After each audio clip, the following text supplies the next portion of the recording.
But we should have no illusions about the current state of the Israeli-Palestinian conflict. The situation in the occupied Palestinian territory continues to deteriorate, and we have seen no progress towards realizing a two-state solution.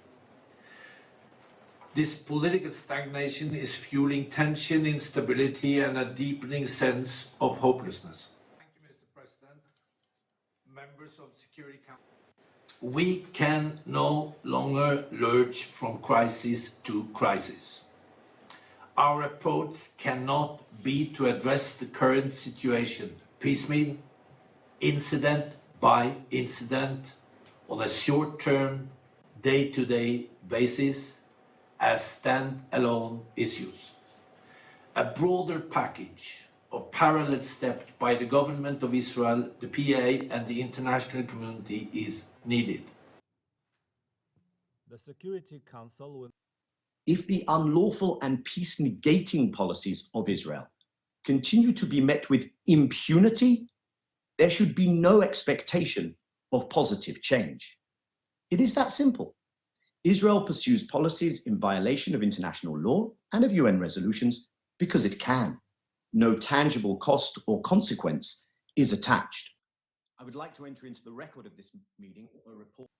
This body may at some stage be forced to revisit its partition vote of 1947 and its historic endorsement of two states.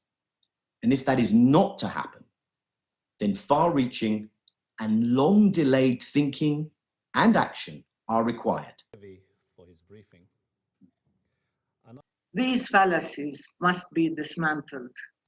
Volatile situations of injustice and oppression do not shrink.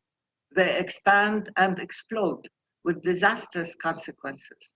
Similarly, the delusion of imposing calm under siege and systemic aggression, particularly as in Gaza, is an oxymoron.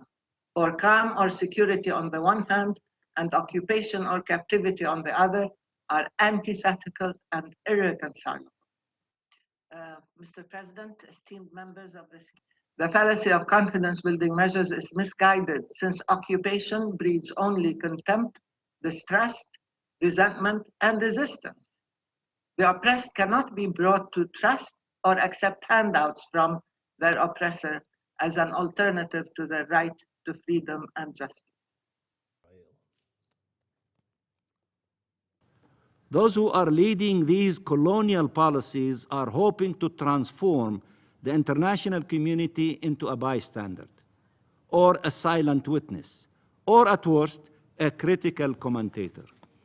But the international community is an actor, and a decisive one, and must act as such. Are you not embarrassed to speak about human rights?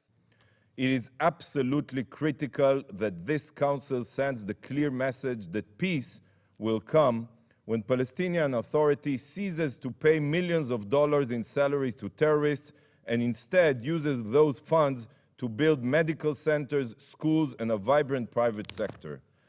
Peace will come when Palestinian children are taught that their national heroes are scientists, inventors, and peace builders rather than terrorists whose only claim to fame is that they tried to kill Jews. Which we hear at every debate on this. The dangers of failing to take action in the face of Iran's flagrant violations of its commitments cannot be overstated. Non-compliance is a contagious disease, especially in our region. Yet, seeing as Iran poses an existential threat to Israel, the State of Israel can never and will never allow Iran to become a nuclear threshold state. We will do whatever is necessary to stop Iran's nuclear drive and counter the threat from its armies of proxies along our borders and beyond our borders.